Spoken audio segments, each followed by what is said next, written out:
There's burnout, and another term that you're hearing a lot more of lately is moral injury. And the difference between those two is depletion versus betrayal. So burnout is exhaustion, and moral injury is being required to deliver care that you know is unsafe or being held responsible for that gap in care.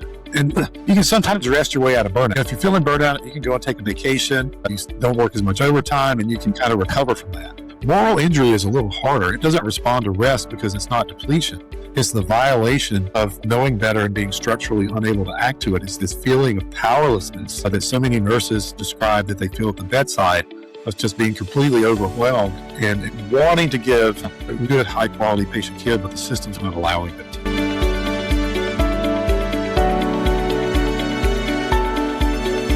One of the things I've discovered in healthcare in general, we've been so very focused on just the patient care piece of it that we don't realize, and this actually sounds a little counterintuitive, it's actually all of the non-patient care resources we have that enables us to provide safe and effective patient care.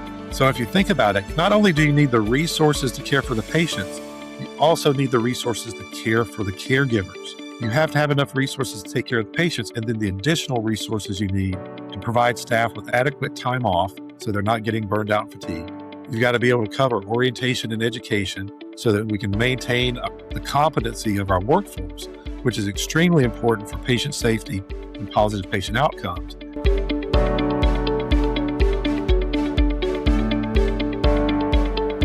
The one thing that these nursing leaders can do is understand how that error works and to be able to go and look at their own budget, look at their own FTEs and calculate it. And getting a better understanding of how these budgets are calculated, they need to be able to understand this financial information so that they can speak to finance as peers rather than customers. Understanding the financial piece and how these budgets transform the care at the bedside is the first step. But then the nurse leaders, they have to be able to connect these changes or these deficits in their budget to what happens at the bedside. Clinical outcomes, outcomes for staff, burnout, turnover, overtime fatigue, all of these things. We need to integrate our clinical knowledge with the finance knowledge so that we can then begin developing sustainable solutions to address these staffing problems.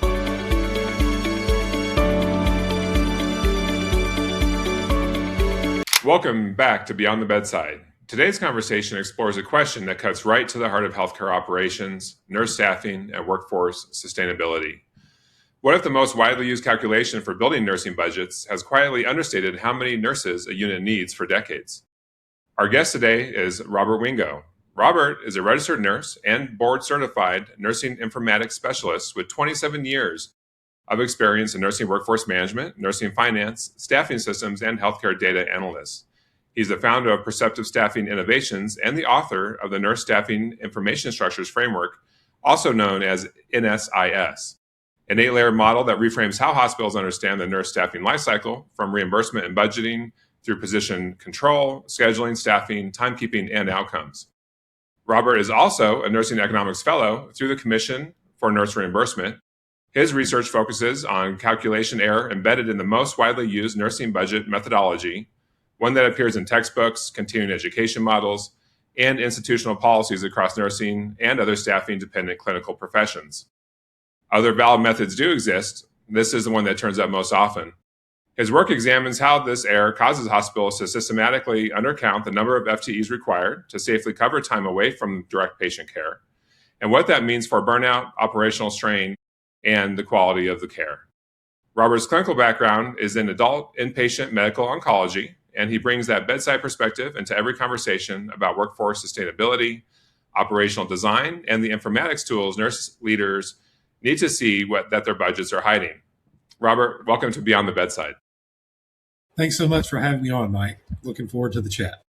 Yeah, as am I. Well, it's really a pleasure having you today. And before we talk about burnout or workforce shortages, I want to start with the operational foundation underneath all of this. You've argued there's a long-standing flaw in how most hospitals calculate nursing labor requirements.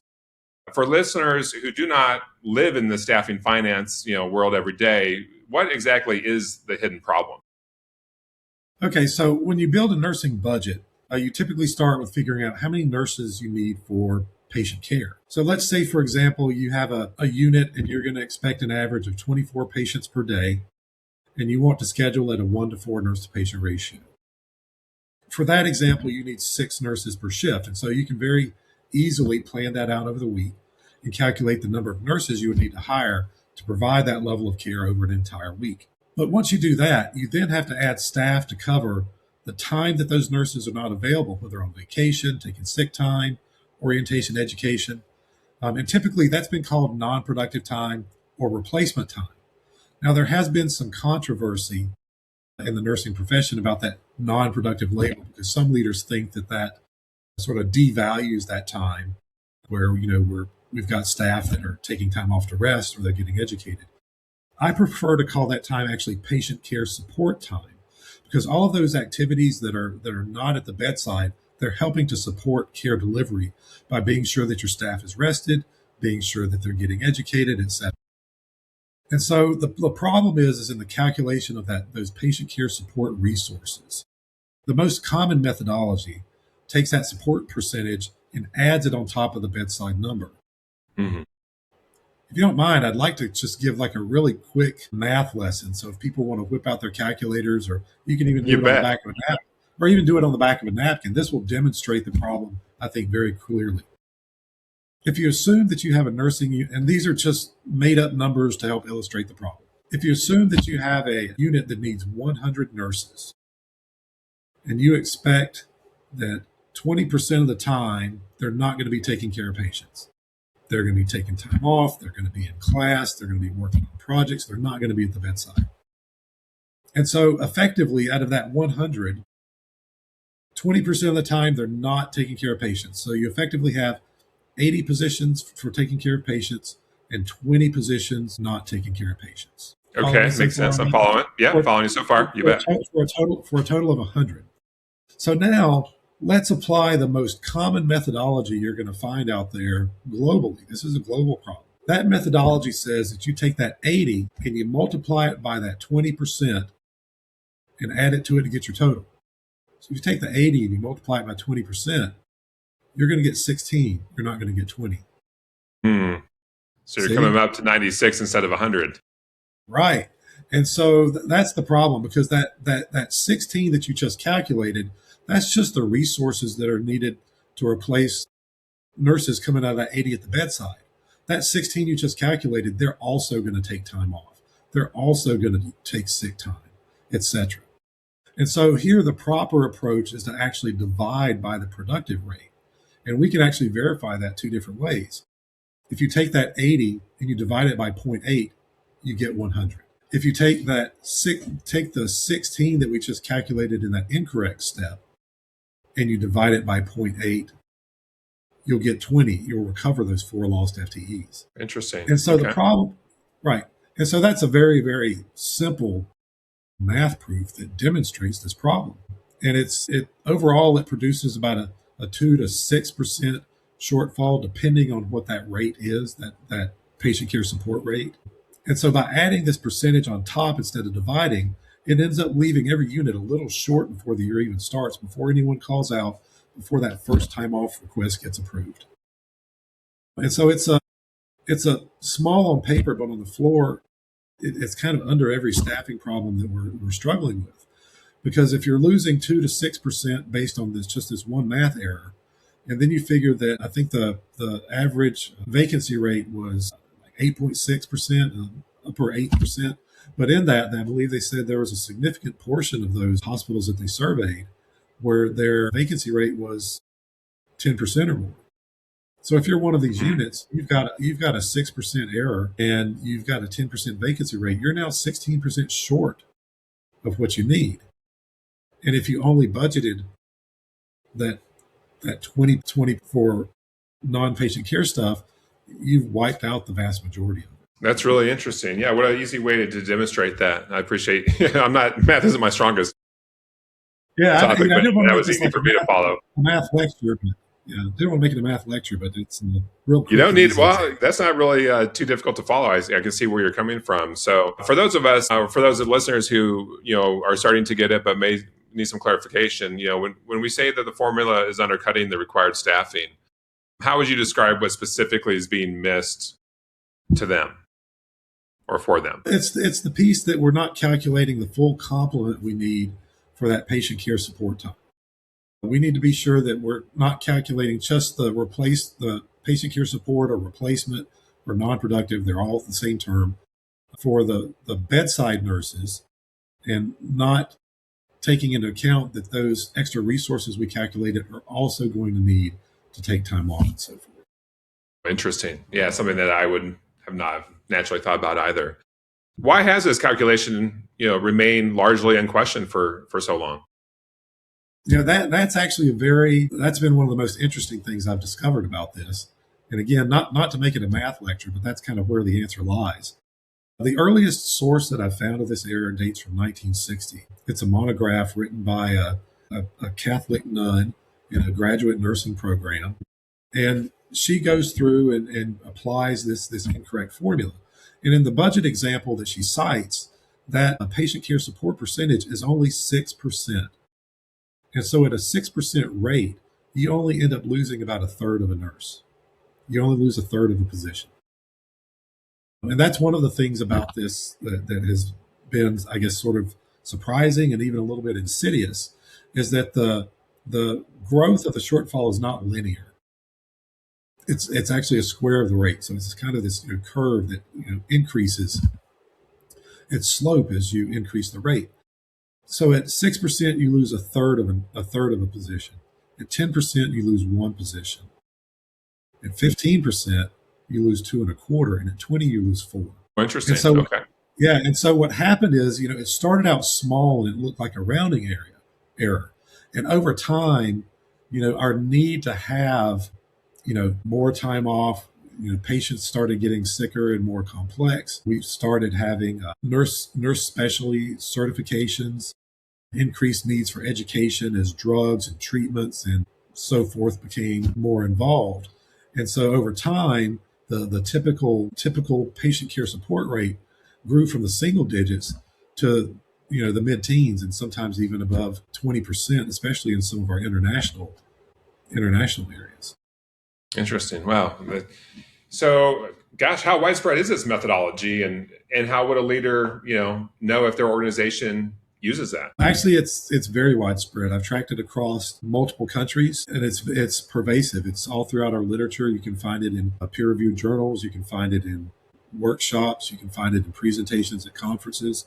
So if you're a nursing leader and you've read an article on doing nursing budgets, or picked up a book on nursing budgets, or attended a conference, more than likely you've encountered and been shown this formula. Interesting. Okay. So for those nurse leaders who are listening right now, what are the signs that they may be, already living the downstream effects without realizing it?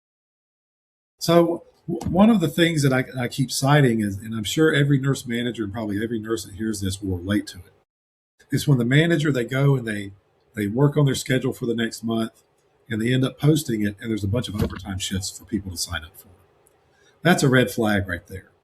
Because what happens is these deficits, they end up decrementing the resources that you need for time off and all of these non-patient care stuff. And so what happens is often the nurse manager will go into building their schedule for the next month, and they may have some arbitrary guidelines, such as you can allow X number of people off per day or week or a percentage. But the problem is those guidelines are fixed and very likely not aligned with what's actually going on with the status of your employees and the vacancy rate and how many employees you have on orientation, how many you have on leave. All of those things impact your staffing capacity and your capacity to provide staff with time off and education and so forth. And so if you're consistently putting out schedules and you having to post it with these overtime sheets, you really need to go back and examine the math that created your budget in the first place to ensure that it's correct. And there's actually a very easy way for a nurse manager to do that. When they get your budget, they tell you that, well, you've got this many FTEs, and this percentage is for all of the non-patient care stuff. And then sort of the inverse of that, the complementing percentage is what you are assigned for patient care. So what you can do is you can take your total budgeted FTEs and multiply it by the patient care percentage.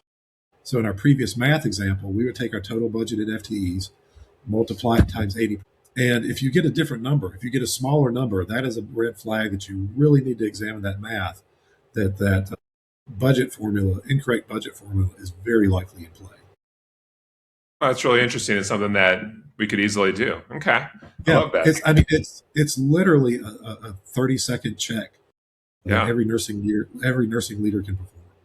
absolutely. Well, and a topic that so many of my clients talk about constantly, right? I mean, when we are doing intake sessions for these roles, oftentimes, the goal is more efficiency, productivity, volume, all these things that relate back to just the core operations. And this is a real Yeah. piece of that. And, Yeah. and one point I'd like to make on that is one of the things I've discovered is that in nursing and in healthcare in general, we've been so very focused on just the patient care piece of it that we don't realize, and this actually sounds a little counterintuitive, it's actually all of the non-patient care resources we have that enables us to provide safe and effective patient care. So if you think about it, not only do you need the resources to care for the patients, you also need the resources to care for the caregivers.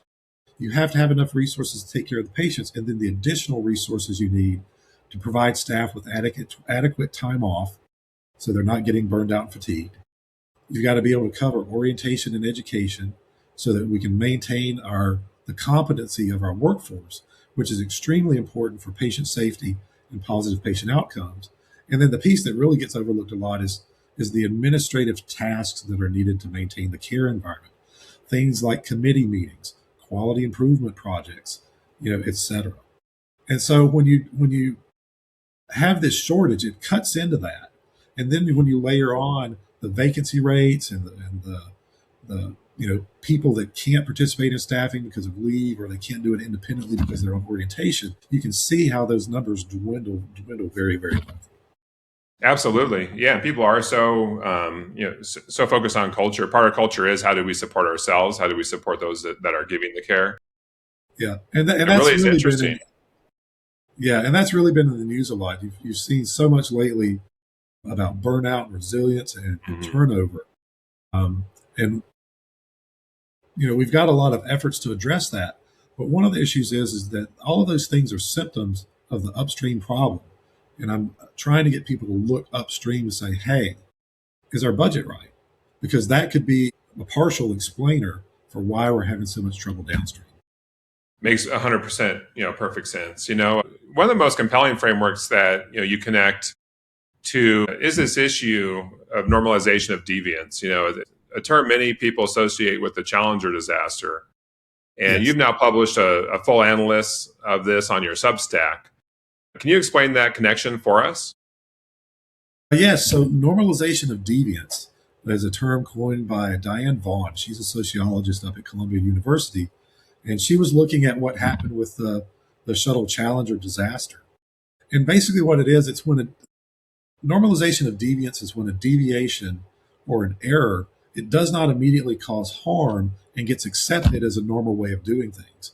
And so then it's no longer a warning, it's then part of standard practice until something happens, and then everybody points to it. It's like, oh my gosh, in the case of Challenger, it was the O-rings, right?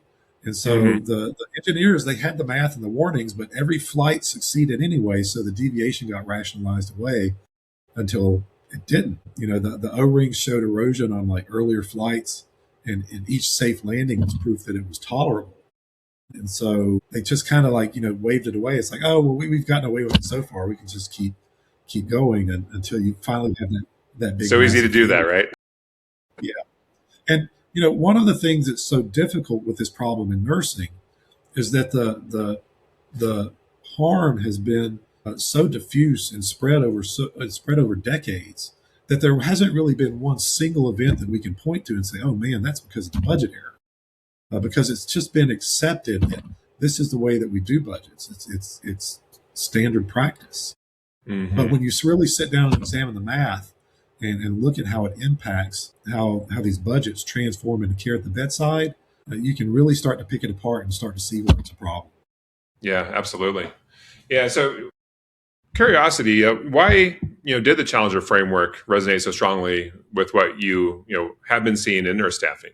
Well, it's like I talked about earlier that, that we've got this error that's just been accepted. It's been accepted. It's being promoted. It's being, encouraged. Unfortunately, when I've raised this issue, I've actually gotten, well, we've always done it this way, which Mm. is actually the hallmark reply under a normalization of deviance model, where the longevity of the deviance is put forth as evidence of its correctness. Yeah, it's interesting how something that's kind of tolerated, accepted becomes norm. In Yeah, your published analysis, you had traced this error from all the way back to 1960, monograph yeah, all the way to 2026, as you mentioned earlier, and across more than 40 sources, textbooks, journals, international guidance, and accredited, continuing education. What did following that trail reveal about how an error survives that long? Well, it kind of goes back to what I was talking about earlier about the low patient care support rates. It survived because it was invisible. It looked like a rounding error at that point, and it stayed invisible for so long that it developed all of this authority. It became authoritative over time because it had existed for many, many years before it actually started to be operationally significant. Interesting. And how do you think the educational systems and policy structures, unintentionally reinforce the problem? Well, again, it's that whole insidiousness in that it gained this authority, this Mhm. acceptance when it looked more like a rounding error. So it lives in, and so documenting it across all of these different sources, across all of these decades, subsequent generations of nursing leaders and experts and so forth, they rely on these previous textbooks, these previous journal articles and so forth that were put Mhm. forth by other experts. And so they're citing the experts which have unknowingly incorporated this flawed methodology into their text. So it just persists and nobody questions it because it's coming from the experts. Sure. Yeah. No, that makes complete sense. So, if this methodology has been embedded for decades, right, in all these sources, what do you think it takes psychologically and institutionally for organizations to question it? So, one of the really interesting things that I've discovered about this, if I go through all of the sources that I've collected, and they go through the math and they apply these calculations, but they never check their math. They never say, hey, I wanted 20% of my budget to be for this patient care support time. They don't do the calculation and then get at the end and verify, did I actually get what I thought I was going to get?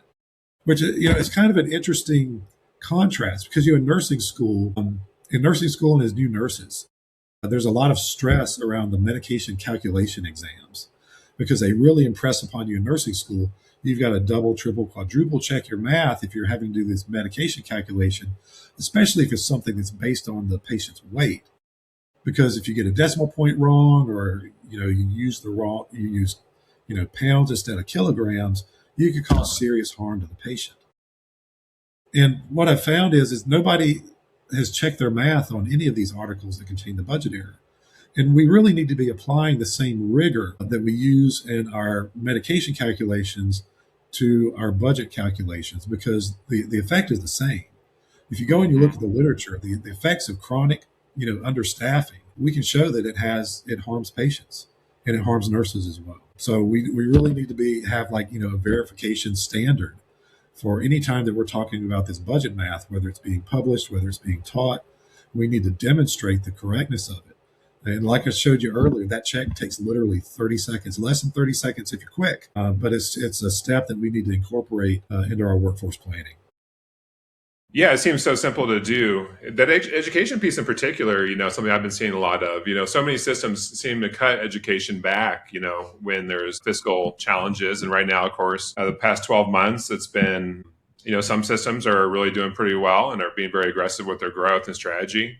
Quite a few I've seen, cut back and narrow their, regionalized positions, flatten the organization, remove.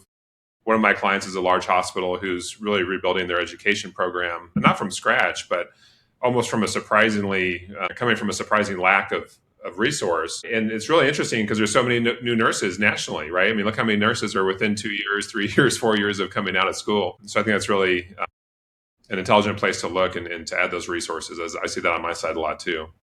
Yeah, absolutely. Robert, one thing I have appreciated about your work is that it reframes burnout. Is a topic that we hear about a lot, and then we talk about on the show quite often. But you're not describing it primarily as an emotional resilience problem. You're describing it as an operational design problem and increasingly as something deeper than burnout. Talk about that. So, there's burnout, and another term that you're hearing a lot more of lately is moral injury. And the difference between those two is depletion versus betrayal.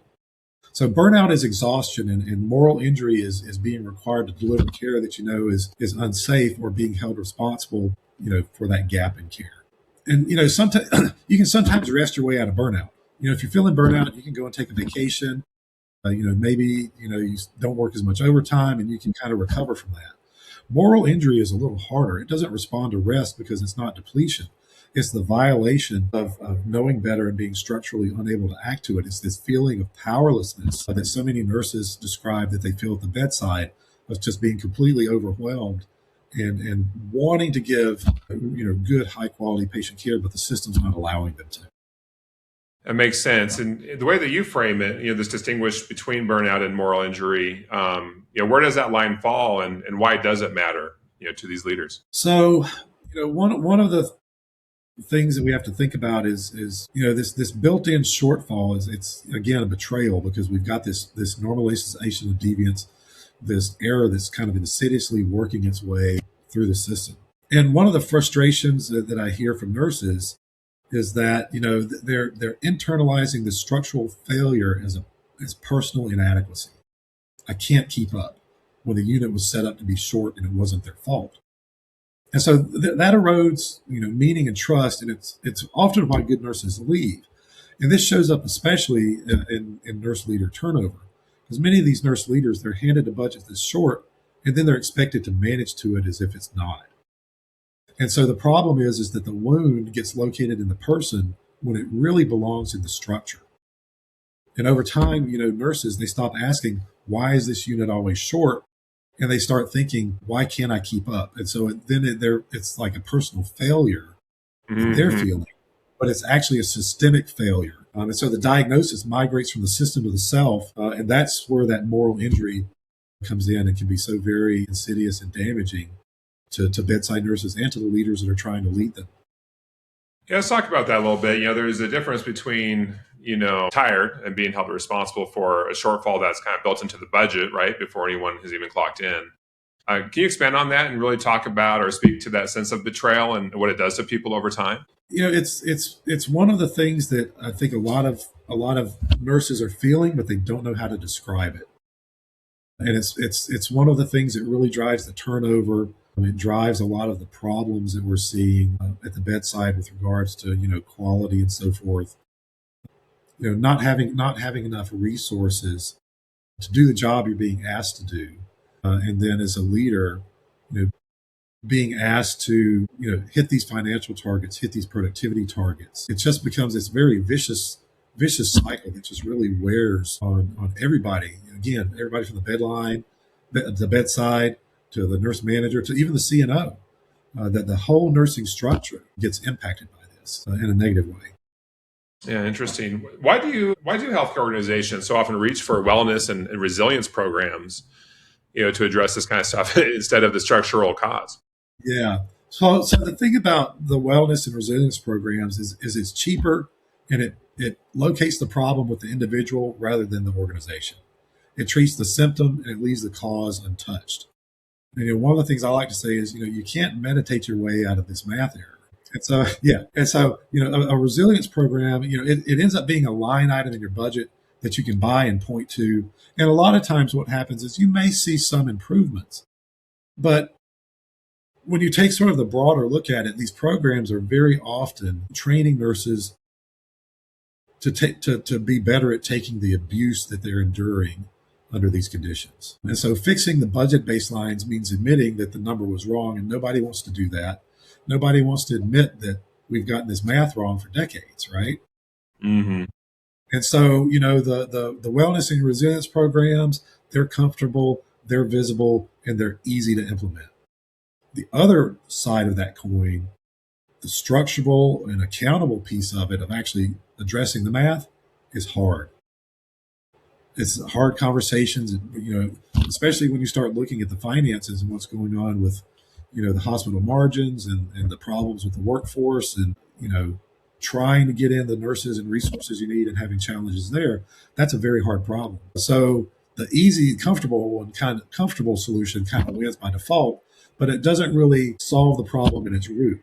So you may get some short-term gains, but then again, you're kind of asking your employees to kind of step up and pick up the slack. And again, the root cause doesn't really get acknowledged or addressed. Mm-hmm. Interesting. Well, despite the seriousness of the issue, one thing that stands out in your work is your belief that the data to understand this problem has existed the whole time. So, what are nurse leaders, currently missing? So yes, that's the interesting thing is that the data to understand this has been in front of us the whole time. A lot of it has to do with just sort of that financial expertise. Nursing has actually surrendered a lot of that financial expertise to the main finance department. I've actually worked with nurse managers, nursing directors, and even CNOs that didn't know how to calculate their budget. It was handed to them by finance. And what happens in the case of many of the nurse managers that I've spoken to, they may get sort of a rudimentary introduction to the budget, or maybe they go to one of these workshops that teaches the flawed formula. And so they then get handed these budgets and don't know that there's a shortfall there. And so then they try to manage it. Finance is coming and talking to them about their overtime, about their turnover, about their agency utilization and stuff. The nurse manager's trying to manage things, but it's a Sisyphean task. They keep pushing that boulder uphill and it keeps rolling back down on them. It's funny as you speak, I just can't help but think about so many people I meet who are in these roles and they tell me about their life and what's going well, what's not going well, their frustrations. And it's really interesting how some of this is going to trace back directly to that. Yeah. But I did just want to say that, the one thing that these nursing leaders can do to understand this is understand how that error works. And to be able to go and look at their own budget, look at their own FTEs and calculate it, and getting a better understanding of how these budgets are calculated. Don't rely on finance. Nurse leaders, they need to be able to understand this financial information so that they can speak to finance as peers rather than customers. And they need to take that next step. Understanding the financial piece and how these budgets transform to care at the bedside is the first step. But then the nurse leaders, they have to be able to connect these changes or these deficits in their budget to what happens at the bedside, clinical outcomes, outcomes for staff, burnout, turnover, overtime, fatigue, all of these things. We need to integrate our clinical knowledge with the finance knowledge to help facilitate that discussion with finance so that we can then begin developing sustainable solutions to address these staffing problems. Yeah, that makes sense. So how does the NSIS framework, help leaders understand the staffing life cycle, as one connected system? Great question. And so the nurse staffing information structures was something that I ended up developing after I kind of figured out we had a math problem. So rather than going back and, relying on all of these experts and their flawed text, I took what they call a first principles approach to really breaking it down and analyzing it. You go back to the very beginning and you rebuild it. You take the building blocks from the beginning and you rebuild the whole structure, understanding how all of the data relates to itself as you move through the layers. And so it's an 8-layer model. It's a conceptual and mathematical model that basically describes the nurse staffing life cycle from reimbursement to budget, position control. Budget moves to position control. There's a HR information layer that tells us things about the people in the positions. For example, if I've been trained as a charge nurse, I can be scheduled for charge nursing shifts in the scheduling layer. Then we move to the staffing layer, the timekeeping payroll layer, and then outcomes. And so all of that is tied together, and we can mathematically and conceptually model how these deficits impact all the different layers and use the information from each layer to inform other layers. So, for example, if you've got this budget error sitting there in the budget layer, it's going to impact every layer above it. Okay. And the other thing that's interesting about this is some of these layers live in different departments, right? So the budget's in finance, staffing and scheduling is nursing. And so, a problem in the budget layer from finance in the finance department can actually become a crisis when you start looking at staffing and outcomes. And that link has not really been there before. In evidence-based practice in nursing, they look at the scheduling to outcomes link. And so they may be looking at poor patient outcomes from the perspective of, well, this is how I'm scheduling our staff, this is how care is being delivered, and we're getting these outcomes we don't really like. What's going on? Well, our staffing's not that great. Well, why is your staffing not that great? You've got to go upstream and go, oh, wow, we've actually got that calculation error in our budget. We're losing 4 nurses per every 100 we need. We've got 10 units like that. And so we lost 40 nurses just to this math error for our one hospital. Mm-hmm. That's so interesting. Yeah, scale. Some of these places are huge, right? I mean, yeah, exactly. Well, and then you've got to think about, health systems. I know I have seen this error in some of our largest health systems. So when you think about, dozens, tens, 100 or so facilities in a health system, all operating under this flawed budget assumption. Some of the health systems that you're seeing in the news, there's a very good chance that this budget error is in play for their staffing issues.